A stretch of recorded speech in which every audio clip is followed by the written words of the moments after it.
विद्यादि सागर सुधी गुरु हैं हितैषी, शुद्धात्म में निरत नित्य हितोपदेशी।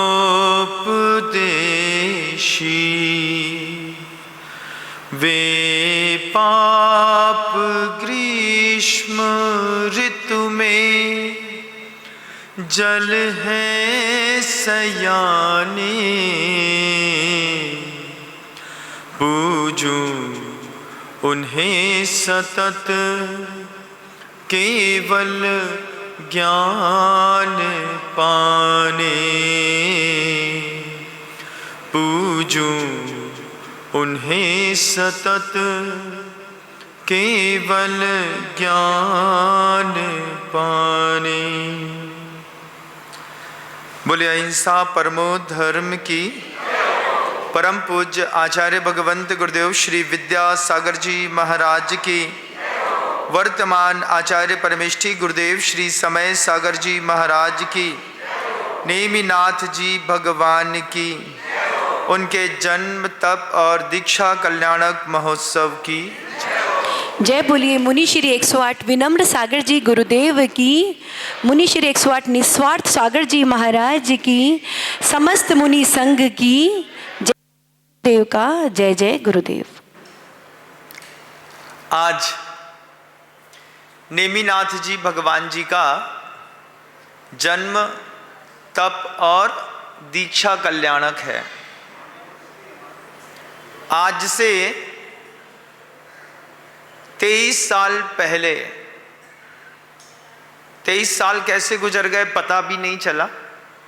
सन 2004 में आज के ही दिन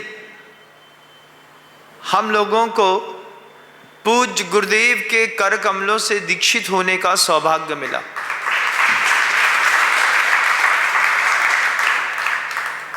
पूज्य गुरुवर के पवित्र श्री संघ में 32 ब्रह्मचारियों का आना हुआ था। ब्रह्मचारी तो बहुत सारे थे, पूज्य गुरुवर ने 32 सेलेक्ट किए थे। 32 में से 25 ब्रह्मचारियों की मुनि दीक्षा हुई। जब मुनि दीक्षा हुई तो हम लोगों का नाम बेताल 25 रखा गया था। गुरुवर ने नहीं रखा, लोग कहते थे ये बेताल 25 हैं। ये बात 3 दिन के बाद गुरु जी के कानों पर पहुंची कि इस बार आचार्य विद्यासागर जी महाराज ने बेताल 25 खड़ी करी है। पुरानी कहानी है, आप सुनिएगा। राजा विक्रमादित्य एक योगी और बेताल की कहानी है। एक योगी रहता है, उस योगी ने राजा को बार बार एक फल दिया। 10 साल तक फल देते देते समय निकल गया। एक दिन राजा ने उस फल को तोड़ा तो अंदर से हीरा निकला। हीरा निकलने पर 10 साल के एकत्रित फल को फोड़ने पर सब में हीरे निकले। राजा योगी से कहता है कि हीरा देकर के क्या चाहते हैं। योगी राजा से कहता है कि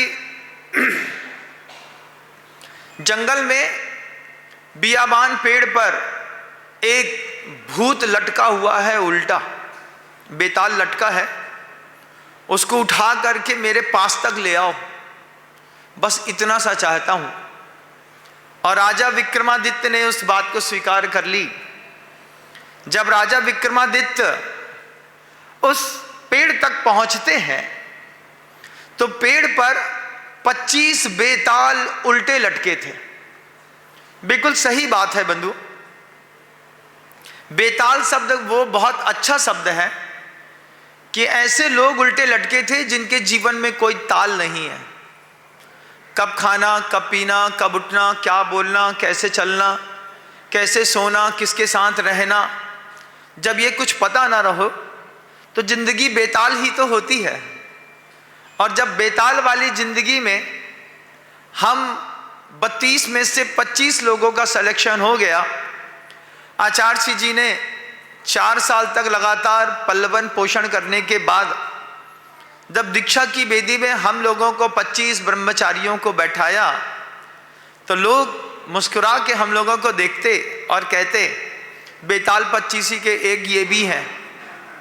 हमने जब 3 दिन बाद अपना नाम बेताल 25 में सुना तो गुरुदेव से कहा, गुरुजी बने तो मुनि हैं लेकिन लोग बोल रहे हैं बेताल 25।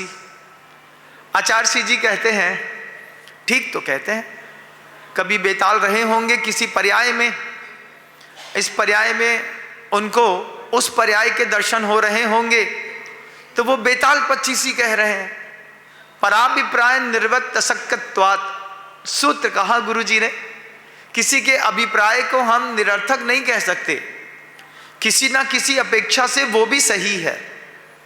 जब हम लोगों की बेताल 25 खड़ी हुई तब फिर गुरुवर ने खुद कहा, भूत जैसे, भूत के न खाने का न पीने का भरोसा, रात में 12 बजे निकलता है। हमने कहा बात तो सही कह रहे हैं, रात में 1:30 बजे घर आते थे, कहीं हम पर्याय में भूत तो नहीं थे। लेकिन गुरुजी ने कहा कैसी भी हो लेकिन ये 25 मुझे बहुत प्रिय है। और गुरु महाराज का इतना आशीर्वाद लगा, खूब खूब पाला गुरुजी ने हम लोगों को। वीर सागर जी महाराज जी निर्यापक हैं, आज बेंगलोर में चातुर्मास कर रहे हैं। उनके ऊपर गुरु महाराज जी को खूब भरोसा था, और क्यों ना हो, पढ़े लिखे खानदानी घर के होने के साथ वो बहुत जवाबदार और प्रभावक संत हैं। आप कहेंगे महाराज श्री आप वीर सागर जी महाराज जी की तारीफ कर रहे हैं, मैं कहूँगा हमारी बेताल 25 का हर बेताल अपने आप में अद्भुत है बंधुओं, अद्भुत है। हम गुरुवर के आशीर्वाद से कहीं भी हैं लेकिन हम केंद्र से जुड़े हुए। आचार्य जी ने हम लोगों को एक हाइको दिया, आचार्य जी ने हम लोगों को हाइको दिया। गुरु महाराज कहते हैं केंद्र को छूती नपी तुली लेखाएं व्रत बनाती। ये हम लोगों के जीवन का एक ब्रह्म सूत्र था। आचार्य जी कहते हैं केंद्र को छूती। केंद्र किसी भी वस्तु तत्व के निर्माण का एक आवश्यक अंग होता है। परिवार में कोई एक मुखिया केंद्र ना बने, संघ में कोई एक मुखिया केंद्र ना बने तो कभी भी व्रत नहीं बन सकता। व्रत का मतलब गोल आकार भी होता है और व्रत का मतलब आगम ग्रंथों में चारित्र भी होता है। गुरु जी का हाइको था बंधु, केंद्र को छूती। केंद्र गुरु जी, उनको छूती हुई नपी तुली रेखाएं। जब ये बीच के शब्द कहे तो फिर पूछा कि नपी और तुली तो नापेगा और तौलेगा कौन? नपी तुली अपने अपने हिसाब के तो सब नपे तुले हैं।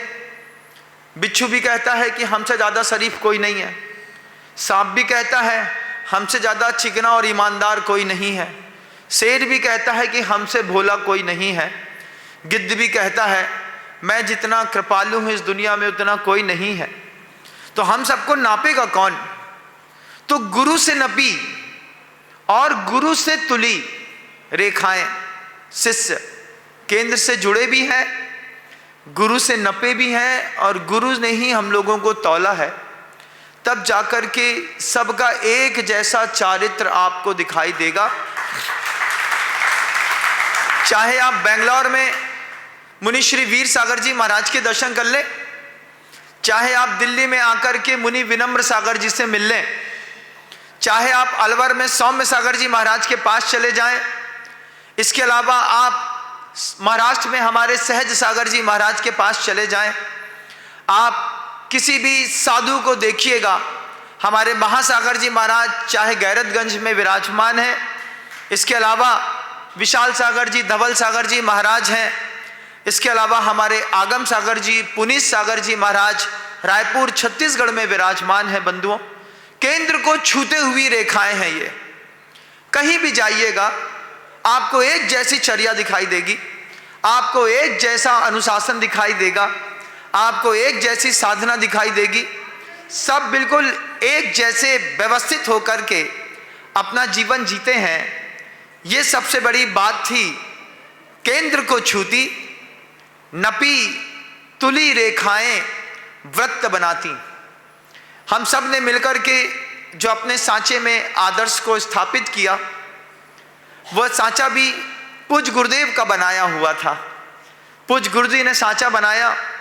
सुबह की चर्या नियमित होनी चाहिए, दोपहर में सामायिक स्वाध्याय नियमित होना चाहिए, शाम की सामायिक और अपने वीरासन इत्यादि योग भक्ति वगैरह बिल्कुल व्यवस्थित होना चाहिए। आज तक किसी भी साधक ने कहीं पर कोई कॉम्प्रोमाइज़ नहीं किया। दिल्ली में आने के बाद भी आप लोग देख रहे होंगे, शाम का 7:30 बजने से पहले सब के सब ध्यानस्थ होकर के चुपचाप बैठ जाते हैं। ये उसी चारित्र का प्रभाव है। दीक्षा मिली, हमारा सौभाग्य था। हमने इतने पुरुषार्थ नहीं किए जितने गुरु ने हमारे ऊपर कृपा करी है। मेरा पुरुषार्थ कम था, मेरे गुरु की कृपा मुझ पर बहुत ज़्यादा थी। हम लोग संघ में थे, संघ में रह करके कुछ ऐसा सीख करके आए। आचार्य श्री जी कहते थे हम लोगों से, कोई भी गलती का दंड मिलना आवश्यक है। इस शब्दों में गंभीरता के साथ गौर करिएगा। गुरु महाराज कहते थे किसी भी गलती का दंड मिलना बहुत आवश्यक है। दंड न देने वाला भी गुनाहगार होता है और दंड नहीं मांगने वाला भी गुनाहगार होता है। ये बात इतनी गहरी थी। गुरुजी ने कहा, दंड गलती करी, खुद उपद करके आकर के दंड मांगो। दंड नहीं मांगोगे तो दंड ना मांगने वाला गुनाहगार है। और अगर शिष्य की गलती देख करके शिष्य को दंडित ना किया जाए तो दंड ना देने वाला गुरु भी गुनाहगार है। अगर गुरु को इस बात का लोभ हो कि मैं इसको डांटूंगा, मैं इसको तेज बोलूंगा या दंड दूंगा और ये मुझे छोड़ करके चला जाएगा, इस लोभ से ऐसे कच्चे गढ़ों में खुद उठ करके लात मार देना अच्छा है जो जरा सी बात में गुरु को छोड़ करके चला जाए। गुरु जी ने सिखाया। आचार्य श्री जी कहते थे, मेरी हाथ का बना हुआ एक भी घड़ा कच्चा नहीं निकलेगा, सब ठन ठन ठन बजते हुए निकलेंगे। आचार्य श्री जी कहते थे हम लोगों से, 5 रुपए का घड़ा खरीदता है तो आदमी 2 उंगली की हड्डी से बजा करके उसकी आवाज को चेक करता है। आप समाज के बीच में जाएंगे, समाज भी आपको 2 उंगली से नहीं 5 पंजे से दबा करके चेक करेगी, ये विद्या सागर जी महाराज के हैं कि किसी और के। और मैंने देखा, मैं कहीं भी जाता हूं, आदमी पहले बजा करके चेक करता है अंदर से क्या निकल रहा है तुम्हारे।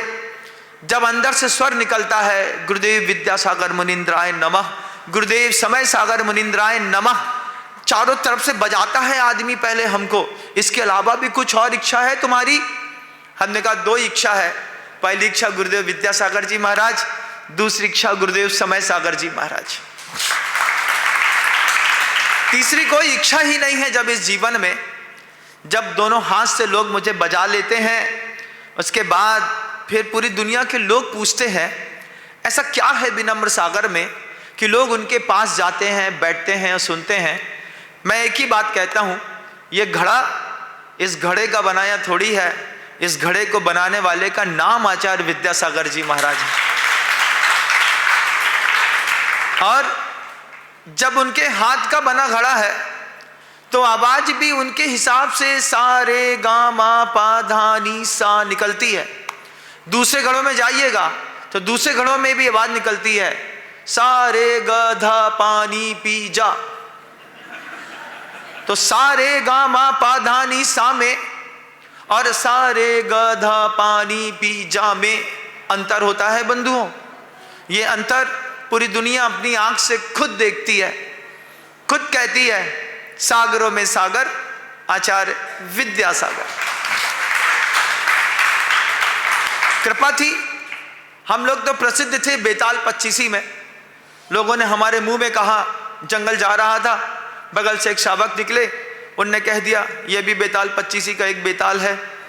हमने कहा काम किस नक्षत्र में दीक्षा हुई, लोग बेताल 25 के नाम से हमको जान रहे हैं। लेकिन आज लगता है, आज इस मुकाम पर आकर के लगता है वास्तव में वो दिन बेतालों जैसे दिन थे, जब पता नहीं किसी के हाथ का खा लिया, रात में 1-1:30 बजे से पहले घर नहीं आना, बोलने का तरीका नहीं, सोने का सहूर नहीं, मैनर्स नाम की कोई चीज नहीं। हमारे गुरुजी ने हर साधक के ऊपर काम किया बंधुओं, और सबको तैयार किया। आज मुझे हमारे वीर सागर जी महाराज जी के ऊपर जबरदस्त गर्व है। वे धर्म की ध्वजा इस तरीके से फहरा रहे हैं। कल भी आइडियल थे, आज भी आइडियल हैं, और कल भी वो हमारे आइडियल रहे। कहीं भी जाते हैं पूज्य गुरुदेव की चर्या साथ में लेकर के जाते हैं। साधना के क्षेत्र पर हमारे सौम्य सागर जी महाराज जी का जवाब नहीं है। छोटी सी छरहरी काया में वो भी जबरदस्त साधक हैं। हमारे साथ जितने मुनि महाराज दीक्षित हुए, मैं जितने सारे मुनिराजों के साथ दीक्षित हुआ, उन सब में इतनी गुरुता थी कि एक कदम बैठा, आगे बैठा साधु भी हम सबको लगातार संभालता रहा। गुरुजी ने तो संभाला ही, लेकिन गुरुजी के बाद संग में रहने वाले प्रत्येक मुनिराज के उपकार थे कि आज आचार्य समय सागर जी महाराज जी ने भरोसा करके मुझे दिल्ली सौंपी। जाओ एक बार दिल्ली में भी बच के और बजा के आना। दिल्ली में दोनों काम हो रहे हैं, मैं भी बज रहा हूं और मैं भी लोगों को बजा रहा हूं। कई लोग मुझे बजा जाते हैं धूम धूम धूम धूम धूम। मैंने कहा कोई बात नहीं भैया, मैं तो अपने गुरु जी के पास से ही सीख करके आया हूं। आचार्य सिंह जी ने हम सब से कहा था, संसार में जाएंगे तो पहले अनादर झेलना पड़ेगा, लेकिन अनादर झेलने के बाद भी जो अपने दायित्व पे लगा रहेगा, जय जयकार आगे चल करके सिर्फ उसी की होगी। कोई अनादर कर दे, कोई थोड़ी बहुत इधर उधर की टांटिंग फुलझड़ी का बम छोड़ दे, एक ऐसा पटक दे और चला जाए। होता है आतंकवादी जब बम फोड़ते हैं तब पता नहीं चलता कहां से फूटा, बस बम फूट जाता है। उस अनादर को झेलने की ताकत संग से लेकर के आ रहा हूं, इसलिए ये छोटे मोटे फुलझड़ी बम से कोई खास फर्क नहीं पड़ता। आती हैं आवाजें, चली जाती हैं, उसके बाद भी अपने दायित्व में जो लगा रहता है, सच्चा शिष्य वही कहलाता है। केंद्र को छूते हुए, केंद्र हमारे दिमाग में कल भी था, आज भी है, कल भी है। इधर गुरु जी ने केंद्र स्थापित किया, नपी तुली रेखाएं व्यवस्थित बनाई, और वह जो 25 बनी, उस 25 के ऊपर जवाबदारी थी। पूज्य गुरुदेव ने हम सब से कहा था कि आप जितने अच्छे व्रतों का पालन करेंगे, आगे आने वाली जनरेशन को उतनी जल्दी मैं स्वागत करूंगा।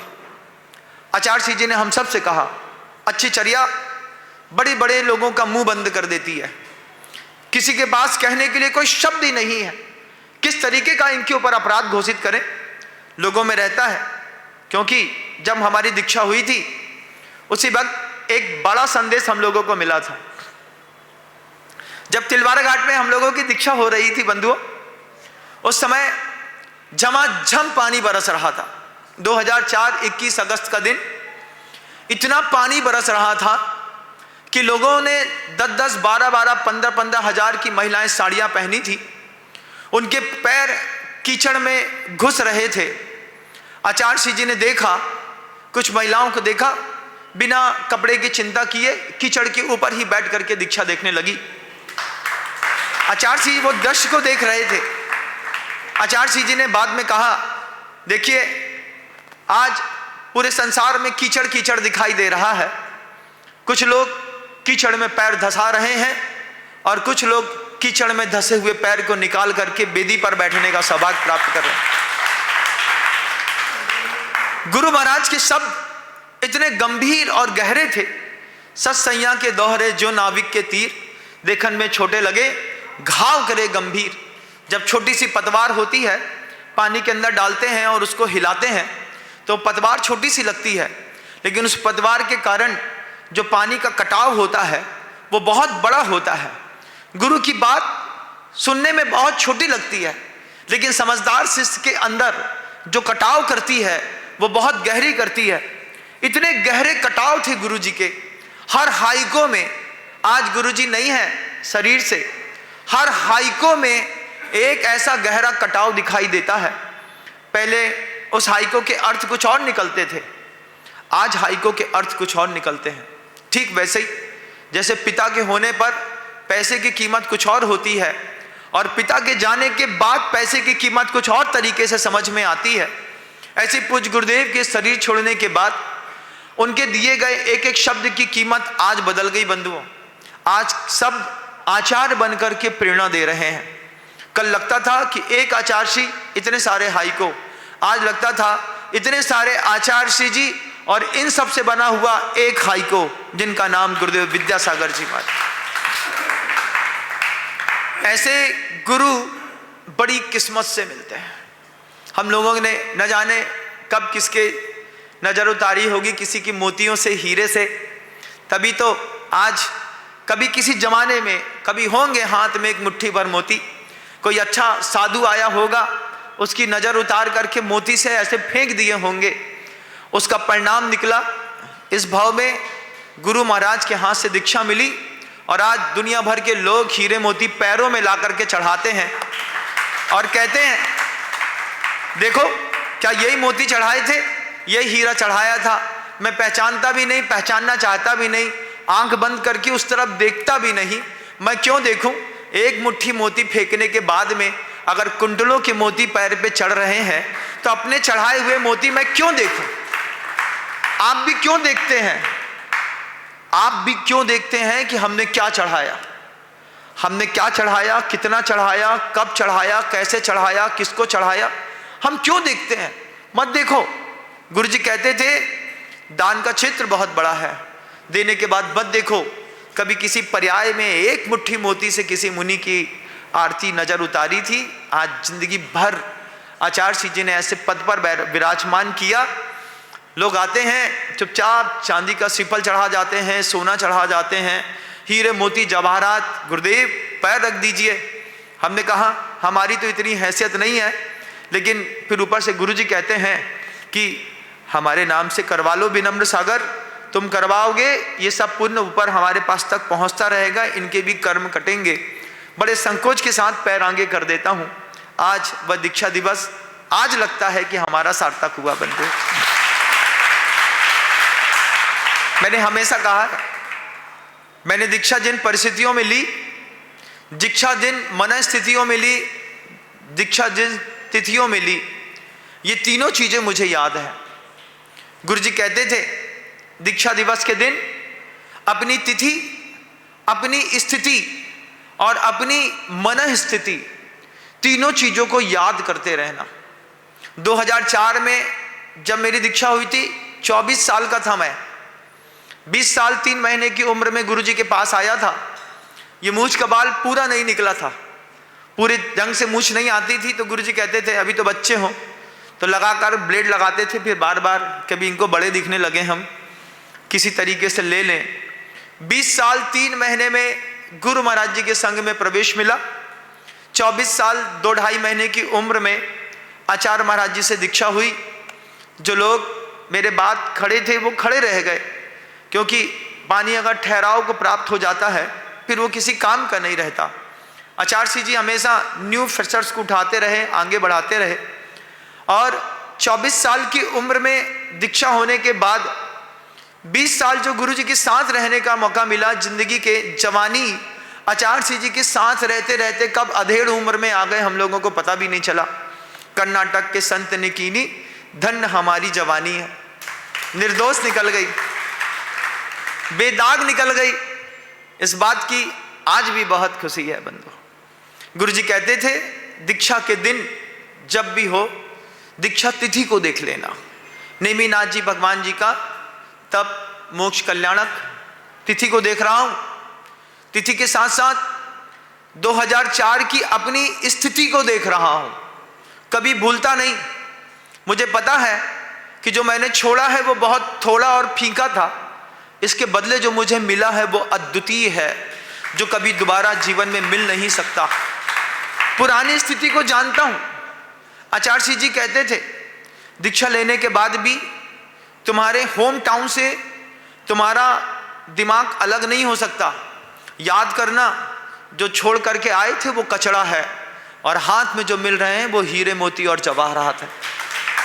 आचार्य सिंह जी का वो उदाहरण है हम लोगों के लिए। बीना बारा में था, गुरु जी के हाथ धोने के आहारचर्या में निकलने वाले थे, हाथ धुल रहे थे, बेसन की पुड़िया दी, हाथ में पानी डाल रहा था, तो माली मंदिर का कचड़ा उठा करके और उस पट्टी पर फेंक देता था। 15 दिनों में कचड़ा बड़ा हो गया, ढेर। हमने मुस्कुराते हुए कहा गुरु जी इतने शांत बैठे हैं, कुछ बात कर लो। राजा से ज़्यादा देर राजा की गंभीरता भी अच्छी नहीं रहती, उनको बोलने से उनका मन का पता चलता रहता है। हमने मुस्कुरा के कहा आचार्य सिंह कचड़े का ढेर बड़ा हो गया। आचार्य सिंह ऐसे हंस के बोलते हैं हाँ बड़ा हो गया। हाथ धोए, कायोस्तर किया, शिष्य ने गुरु से कुछ बोला है तो उसके बदले में गुरु कुछ तो देगा। खड़े होकर के कायोस्तर किया। खड़े होने के बाद गुरु जी कहते हैं नम्र, ऐसा हाथ किया आचार्य सिंह ने, मुंह धोया, यहाँ के पानी को उतारा, उतार कहते हैं नम्र ये अपना अतीत है, इसको याद रखना। कचड़े का ढेर, कचड़े का ढेर क्या है? हमारा अतीत है, इसको याद रखना, भूल मत जाना। ये कह करके मुस्कुरा करके आहारचर्या में निकल गए।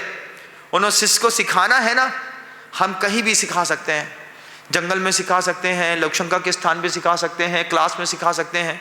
इतना ही नहीं, देह छोड़ने के बाद भी गुरु लगातार अपने शिष्य को सिखाते रहते हैं। गुरु कभी मरते नहीं बंधु, जो मर जाए वो गुरु कैसा? गुरु तो जिंदा हैं, जिंदा रहेंगे, जिंदाबाद रहेंगे, कल भी, आज भी और कल भी जिंदाबाद रहेंगे। वो जिंदाबाद हैं, उनकी कृपा से आज भी दिन कटता है, अच्छे से जीते हैं।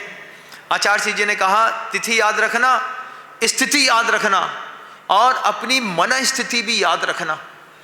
उस दिन की दीक्षा दिवस के दिन जब वेदी पर बैठा था, दिल यहाँ का 150 की स्पीड में धड़क रहा था, धक धुक धक धुक धक धुक धक धुक था, ऐसे टप पसीना बह रहा था हम लोगों का। अच्छी हवा चल रही थी, पानी बरस रहा था, लेकिन पसीना बह रहा था, दिल धड़क रहा था। इतनी सारी जनता, 10,000 से ऊपर लोग बैठे हैं, इनके सामने कपड़े कैसे खोलेंगे, कैसे नग्न होकर के लोगों के बीच में जाएंगे, कोई क्या कहेगा। दिल धक धुक कर रहा था। आचार्य सिंह जी के संकेत पता था, जैसे फांसी लगने वाले को पता रहता है ना, इसके बाद ये, इसके बाद, इसके बाद ये, हम लोगों को भी पता था अब इसके बाद ये होने वाला है, ये होने वाला है, ये होने वाला है। आचार्य सिंह जी के वो शब्द आंख बंद करके कान में गूंज रहे थे, हाँ अब ये लोग खड़े हो करके अपने वस्त्र और परिग्रह इत्यादि का विमोचन करेंगे, ऐसा शब्द कहा। 25 ब्रह्मचारी खड़े हुए, 30 सेकंड के अंदर सबके कपड़े फिक के बाहर हो गए, सब कायोस्तर मुद्रा में खड़े हैं। आचार्य सिंह जी हम लोगों का ब्लड प्रेशर, बीपी हाई था, उसको नॉर्मल करने के लिए बार बार कह रहे थे, आप देखिए प्रशांत रूपाय दिगंबराय देवाधिदेवाय नमो जिनाय, प्रशांत रूपाय दिगंबराय देवाधिदेवाय नमो जिनाय, प्रशांत रूपाय दिगंबराय देवाधिदेवाय नमो जिनाय। 3 बार गुरु महाराज ने प्रशांत रूपाय दिगंबराय देवाधिदेवाय नमो जिनाय कहा, और अपने अंदर बहुमान पैदा हुआ कि ये देह कल तक मनुष्य की थी, आज इसमें रत्नत्रय विराजमान हो गया है। प्रशांत रूपाय दिगंबराय देवाधिदेवाय नमो जिनाय, देवों के देव भी इस मुद्रा को नमस्कार करते हैं। उसके बाद दूसरी चीज याद थी बंधुओं, जब गुरु महाराज ने पिछी कमंडल दिया, उसके बाद कहा हाँ अब आप अपने आचार्य को नमस्कार, नमोस्तु नमस्कार करिए। हम सब गवासन में बैठे, आचार्य जी को नमस्कार किया, नमोस्तु किया। आचार्य महाराज ने पिछी उठाई, पिछी उठा करके हम सबको गुरु जी ने नमोस्तु किया। आचार्य जी ने नमोस्तु किया, पिछी उठा करके कमरे में आए। मुनि श्री अभय सागर जी महाराज जी सबसे कहते हैं, ध्यान रखना, इस सदी के इतने बड़े आचार्य ने तुमको नमोस्तु किया है, उनका नमोस्तु खराब न जाए, ये आपकी जवाबदारी है। इस शब्द से, इस व्रतों के प्रति, इस भाव के प्रति वो जो गंभीरता पैदा हुई कि इस देह को हमारे गुरु ने भी नमस्कार किया था, इसमें किसी भी प्रकार का कोई दाग नहीं लगेगा, यह हमारी जवाबदारी है। बेदाग बेबाक जिंदगी के 23 साल गुजर गए, आज गुरु के चरणों में फिर से एक बार बारंबार नमस्कार है। 24 घंटे हैं बंधुओं, सुबह शाम दिन रात उठते हैं, पहले माथे पे गुरु जी को रख लेते हैं, रख करके ही गुरु जी से पूछते हैं कि बताइए क्या बोलना है, और आचार्य जी के जो संकेत मिलते हैं वही संकेत रहते हैं हमेशा। आचार्यों को पता चले साथ में रहने के बाद, क्योंकि कपड़े में शिष्य का स्वभाव कुछ और होता है और हाथ में पिछी आने के बाद शिष्य का स्वभाव कुछ और होता है। जब तक कपड़े होते हैं तब तक ब्रह्मचारी जी गुरुदेव, जी गुरुदेव, जी गुरुदेव, जी गुरुदेव करता है। क्यों? उसको पता रहता है इतने बड़े आचार्य से दीक्षा लेना है, इनकी किसी भी बात में ऊपर नीचे हो गई और दीक्षा नहीं हुई तो फिर गड़बड़ हो जाएगी। घर से तो निकल गए, खजूर से टपके नीचे धरती पे भी ना पहुंचे, बीचे में अटक जाए तो किसी काम के नहीं। तो ब्रह्मचारी की आदत रहती है, वो गुरु की हर बात में जी गुरुदेव करता है। हम लोग भी जी गुरुदेव करते थे। उसके बाद में समझ में आया कि हाथ में जैसे ये मूठा आ जाता है ना, आदमी मूठा दिखाने लगता है, तो वो परिणाम से अपने आप को बचाना और पिछी को औजार न बना करके पिछी बना करके रखना। आर्गूमेंट्स, विदाउट आर्गूमेंट्स लाइफ जी है। आचार्य जी ने जो कहा बंद हृदय से स्वीकार किया। मैंने सबसे पहले कहा था सबके बीच में, जिंदगी के 3 मास्टर रूल हैं। पहला रूल है बॉस इज ऑलवेज राइट। जैसे मैंने कहा तो ये पांसाद मुनिराज ने बार बार कहा, हाँ क्यों Vinamra Sagar, boss is always right. हमने कहा yes, boss is always right. फिर हमने कहा some time boss is wrong, some time boss is wrong. क्यों? अपन 32 ब्रह्मचारी थे, 25 की दीक्षा हुई, 32 की 32 की हो जाती, क्या बिगड़ जाता आचार्य का। लेकिन उनको तो बेताल 25 खड़ी करनी थी, उनने बेताल 25 खड़ी कर दी। फिर हमने कहा सेकेंड रूल है some time boss is wrong. फिर कोई कहता है तो फिर, लेकिन follow the first rule, boss is always right. Boss is always right, some time boss is wrong, but follow the first rule, boss is always right. जिसके दिमाग में ये बात है, boss is always right without arguments, वो शिष्य इस मार्ग में बहुत अच्छे से चल सकता है। जिसने एक्सक्यूज स्टैंड किए, जिसने आर्गूमेंट किए, उन घड़ों को फूटने में और छूटने में ज्यादा समय नहीं लगा। कई बार होता है सरकारी सील लगे और सरकारी सील लगने के बाद लिफाफा सही रहे और सील मिट जाए। कभी देखा है? पुरानी वाली डाक उठा के देखना, सील तो लगी है लेकिन समझ में नहीं आ रहा किसकी सील लगी है, कौन से स्टेशन की, कौन से स्टेशन मास्टर की सील लगी है। तो भैया आज से 26-25 साल पहले जिस स्टेशन मास्टर की सील लगी थी, आज भी देख लो छाती में उन्हीं की सील लगी है। और मृत्यु के अंतिम समय तक हर शिष्य के मन में, जो गुरु जी का शिष्य है, उन्हीं की सील आपको दिखाई देगी। Boss is always right, always, without arguments. कभी आर्गूमेंट्स नहीं किया। आपको भी सीखना है, गुरु ने जो कहा है चुपचाप मान लेने में फायदा है। जो चीज हमको नहीं दिखती वो हमारे गुरु जी को दिखती है। 32 ब्रह्मचारियों में से 25 की दीक्षा हुई, 7 छूट गए। 7 ब्रह्मचारियों का मैंने आगे जाकर के ऑब्जर्वेशन किया कि जो छूट गए वो कहाँ गए। उनमें से बड़ी विचित्र स्थिति हुई। 2 ब्रह्मचारी ऐसे थे जिनको पूज्य गुरुदेव ने नेमावर आश्रम की कमान सौंपी। ब्रह्मचारी मुकेश जी टोंगिया साहब, साथ ही साथ ब्रह्मचारी सैलू भैया खाते गांव, उन्होंने कपड़े पहन करके 35 से ऊपर लोगों की संलेखना करा करके आश्रम की जवाबदारी संभाली और आचार्य श्री जी के द्वारा जितने भी वृद्ध क्षुल्लक दीक्षित थे सबके आहार की, विहार की, निहार की व्यवस्था संभाल करके कपड़े पहनकर भी आचार्य श्री जी के जबरदस्त कर्तव्यों का पालन करने वाले वो दोनों ब्रह्मचारी ने भी साधु जैसी जिंदगी जी। एक दो ब्रह्मचारी इधर उधर हो गए, किसी ने गृहस्थ जीवन में जब उनके प्रवेश हो गया तब लगा कि गुरु की नज़र बहुत पारखी होती है, गुरु समझते हैं इसको दीक्षा देने से कोई फायदा नहीं है, ज़्यादा देर तक ये मोक्ष मार्ग में चल नहीं पाएगा। चमकते चेहरे को भी गुरुजी ने छोड़ा है बंधुओं, और काले और दागदार धब्बों को भी बैठा करके चेहरे को ला करके उनको अपने नाम का गौरव दिया है। आज इस बात को 23 साल निकल गया और 23 साल कैसे निकल गए कुछ पता नहीं चला। आचार्य श्री जी कहते थे हर पद में कष्ट है, सिर्फ मुनि पद उत्कृष्ट है। गुरु जी का शब्द था, हर पद में कष्ट है। तुम प्रोफेसर बन जाओ, इंजीनियर बन जाओ, कारपोरेट सेक्टर के बड़े आदमी बन जाओ, प्रधानमंत्री बन जाओ, हर पद में कष्ट है। ना अपने हाथ की जिंदगी जी पाते हैं। तुम्हारी एक रबड़ी की चम्मच खाने से पहले एक बार कुत्ता खाएगा, एक बार आदमी खाएगा, बाद में तुम खाओगे। 2 हाथ की जूठी रबड़ी तीसरे हाथ में पहुंचती है। हर पद में कष्ट है, मुनि पद उत्कृष्ट है।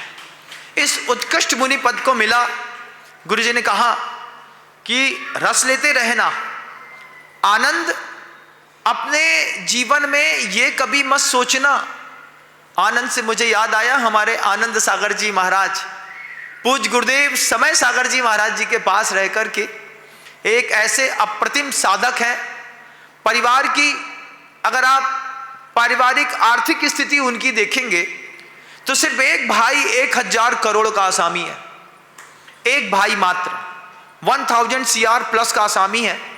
कभी उनके चेहरे पर हमारे भाई इतने पैसे वाले हैं, कभी चेहरे पर गर्व दिखाई नहीं दिया। बिल्कुल शांत बैठ करके साधना करते हैं। गुरु जी के संग में बैयवत्ती करवा लो, देह में हृदय की दिक्कत होने के बावजूद वे अपनी साधना में अग्रणी, केशलोच करना, मुस्कुराते रहना, आंखें नहीं उठाना, मौन से अपना जीवन जीना। एक जोरदार बोलने वाला साधक जब मौन रहता है तो उसके मौन की गंभीरता और गहराइयां भी जबरदस्त तरीके से देखने लायक रहती हैं। मैं अपने आनंद सागर जी महाराज जी के चरणों में भी बारंबार नमस्कार करता हूं। वे हमारे बगल में ही बैठे थे, बगल में बैठ करके उनकी दीक्षा हुई। हम सब एक साथ दीक्षित हुए और जिसने जहां भी रह करके आचार्य श्री जी के संकेतों का पालन किया, आज भी वो लाजवाब है। ये पूरा संघ कल भी गुरु जी का था बंधुओं, आज भी है और कल भी गुरु जी का रहे। आपको मैं बताऊं, कई बार ऐसा लगता है, कई लोग मुझसे आकर के कहते हैं कि फलाने महाराज जी इस तरफ, फलाने महाराज जी उस तरफ। मैं आज इस दीक्षा दिवस के दिन कह रहा हूं कि जितने भी गुरु जी से दीक्षित संघ के साधु हैं, ये सारे साधु, इनकी आत्मा, इनके परिणाम, इनका प्रभाव सिर्फ एक है, गुरुदेव की तरफ ही सब झुक करके खड़े हैं। जितना समर्पण गुरुदेव विद्यासागर जी महाराज जी के लिए है, उससे भी कहीं ज्यादा समर्पण हम सभी का पूज्य गुरुवर समय सागर जी महाराज श्री जी के लिए है। कहीं भी जाते हैं आप, हमारे वीर सागर जी महाराज जी के मुख से भी देखिएगा, कहीं भी जाते हैं पहले गुरुदेव समय सागर जी महाराज जी का जयकारा लगाते हैं। हमारे सौम्य सागर जी महाराज जी को भी देखिएगा, वो भी कहीं भी हैं गुरु जी का जयकारा पहले लगाते हैं। उनको भी पता है हम जिस संघ में रह रहे हैं उस संघ की आन बान शान किस तरीके से स्थापित है। मैं आज इस दीक्षा दिवस के दिन हर साधु परमेष्ठी के चरणों में इसी सोशल मीडिया के माध्यम से बारंबार नमस्कार करता हूं। अगर आपने सुना हो तो हमारे सारे मुनिराज तक इस वीडियो क्लिपिंग को सुना करके उनसे हमारा नमोस्तु कह दीजिएगा। आप सबकी जवाबदारी बनती है। और भावना भाइये, ये पूरा संघ जिस तरीके से गुरु जी के सामने रह करके प्रभावना करता था, हम लोग अभी भी और आगे भी प्रभावना लगातार इस तरीके से गुरु जी की करते रहें। आचार्य श्री जी कहते थे निर्दोष चर्या बहुत बड़ी प्रभावना है, आचार्य श्री जी का गुरु मंत्र है। हम साधक हैं, प्रभावक नहीं है। अच्छा साधु हो सकता है, साधु की क्वालिटियां अलग अलग होती हैं बंधु। कुछ प्रभावक होते हैं तो अच्छे साधक नहीं होते, मैं अच्छा बोलना जानता हूं लेकिन मुझसे बहुत ज़्यादा उपवास नहीं हो पाते। अपनी अपनी सोच का खेल है कि कोई साधक जबरदस्त है। मुनीश्री चंदा प्रभु सागर जी महाराज जी को देखिए, एक आहार एक उपवास, फिर बेला करके उपवास के साथ जिंदगी के 30 साल निकल गए उनके। कभी उनने 2 दिन लगातार आहार नहीं किया। ऐसी भी साधना वाले साधु संघ में विराजमान है। कुछ साधक होते हैं, कुछ प्रभावक होते हैं, कुछ सामान्य साधु होते हैं। सबसे अच्छी बात है जितने भी होते हैं सब साधु होते हैं और सब अपनी आत्मा की उस रमणशीलता को समझते हैं। हम नहीं बोल पा रहे हैं, ये हमारी कुछ कमजोरी हो सकती है, पुण्य का उदय कम हो सकता है, लेकिन हमारा ध्यान जिस आत्म तत्व की ओर कल था, आज भी है और कल भी बना रहेगा। हजार दायित्व के बीच में सामायिक नहीं भूलता साधु, सामायिक नहीं भूलता, इसका मतलब है उसको अपनी आत्मा से लगाव है। हजार दिक्कतों संबंधों के बीच में साधु अपने प्रतिक्रमण को मिस नहीं करता। उस मेरे प्रतिक्रमण का समय हो गया, सामने प्रधानमंत्री भी बैठा रहे तो भी प्रतिक्रमण का समय होता है। गुरु जी ने सिखाया हम लोगों को। पूज्य गुरुदेव 2011 में डोंगरगढ़ में थे। रमन सिंह जी वहाँ के मुख्यमंत्री थे। पहली बार उधर क्षेत्र में जाना हुआ। हम लोग को लग रहा था कि मुख्यमंत्री जी अगर एक बार आचार्य जी के पास आ जाते, उनके औरे में बैठ जाते, थोड़ा प्रभावित हो जाते तो अच्छा रहता। लोगों ने संयोजना बनाई, मुख्यमंत्री रमन सिंह जी का आना हुआ। आने पर आचार्य सिंह जी को बताया कि रमन सिंह जी आने वाले हैं। आचार्य सिंह जी ने कहा 4:45 बजे, 4:30 बजे गुरु जी को बता दिया था कि 4:45 बजे रमन सिंह जी आएंगे। आचार्य सिंह जी ने पढ़ रहे थे, पढ़ते पढ़ते बोलते हैं हाँ आएंगे, लेकिन समय की कीमत रहती है, उनको पता तो होगा। ये बात तो कह दी। अब गुरु महाराज जी को तो कुछ पता नहीं, आचार्य सिंह जी को कह दिया, उनको भी समय की कीमत तो पता होगी ना। तुम 4:45 कह रहे हो तो 4:45 में आ जाएंगे, ठीक है आ जाने दो। 4:45 से ठीक 4:58 हुआ। आचार्य सिंह जी ने 5-7 मुरीराज बगल में खड़े थे कि रमन सिंह जी आएंगे, उनका पूरा प्रोटोकॉल आएगा, परिवार के लोग आएंगे और थोड़ा सा खड़े रहें, कुछ मूंग माटी वगैरह उनको गिफ्ट देनी है। 4:58 हुआ। आचार्य सिंह जी ने अपना एक पैर उठाया, दूसरे पैर के ऊपर रखा, अपना आसन लगाया, हाथ जोड़ा और कहते हैं मेरे प्रतिक्रमण का समय हो गया है, मैं अपना प्रतिक्रमण करूंगा। और जीवे प्रमाद जनता प्रचुरा प्रदोषा पढ़ने लगे। रमन सिंह जी 5:05 पे आए बंधुओं। 7 मिनट की लेट हुई आचार्य सिंह जी के सामने उनको आने पे। 4:45 कहा था, आचार्य सिंह जी ने 15 मिनट और दिया। उसके बाद रमन सिंह जी गुरु महाराज के पास अगले 30 मिनट तक पत्नी के साथ श्रीफल लेकर के चुपचाप हाथ जोड़ के खड़े रहे, बैठे तक नहीं। उनसे कहा कि गुरु जी प्रतिक्रमण कर रहे हैं और अभी आप बैठ जाइए, अब आधे घंटे बाद ही बात हो पाएगी। रमन सिंह जी ने कहा कि अब जब तक गुरु जी हमारी ऊपर दृष्टि बात नहीं करेंगे तब तक मैं खड़ा होकर के उनके दर्शन लाभ ले लूं, ये मेरे जीवन का सौभाग्य है। ये घटना मेरे आंख की घटी है। आधे घंटे तक डॉक्टर रमन सिंह जी खड़े रहे। उसके बाद गुरु जी का अपना प्रतिक्रमण हुआ। प्रतिक्रमण के बाद आचार्य सिंह अपना पीछे कमंडल उठा करके लोकशंका के लिए जाने लगे। आचार्य सिंह जी ने, रमन सिंह जी ने पैर में श्रीफल चढ़ाया। आचार्य सिंह जी ने मुस्कुरा के कहा अभी मेरी वंदना का समय हो रहा है, मैं जा रहा हूं। और उस दिन आचार्य सिंह अपने कर्तव्यों में लग गए। रमन सिंह जी वहीं पे नमोस्तु किया और चलते बने। 1 हफ्ते बाद रमन सिंह जी के OSD खुद गुरु जी के पास आए, बोले उस दिन गलती हो गई, हम लेट हो गए, आप समय बता दीजिए कब उनसे आपकी 10-15 मिनट की वार्तालाप हो जाए। आचार्य सिंह ने कहा हाँ वो 3:30 बजे तक तो मेरी क्लास लगती है और 5 बजे मेरा प्रतिक्रमण होता है, बाकी आप समझदार हैं। तो 3:30 से 5 के बीच का समय आचार्य सिंह जी ने इस स्टाइल पे रमन सिंह जी के OSD को दिया। संडे के दिन रमन सिंह जी ठीक 3:45 बजे गुरु जी के पास पहुंचे। आचार्य सिंह जी ने पूरा 1 घंटे चर्चा करी। 1 घंटे के चर्चे में सिर्फ नक्सलवाद से मुक्त होने के लिए किस तरीके के निर्बल उपाय अपना जा सकते हैं और इसको सुरक्षित किया जा सकता है, इसके अलावा कोई चर्चा नहीं करी। ऐसे गुरु महाराज हम लोगों को टाइम की पंक्चुअलिटी बचपन से सिखा के गए।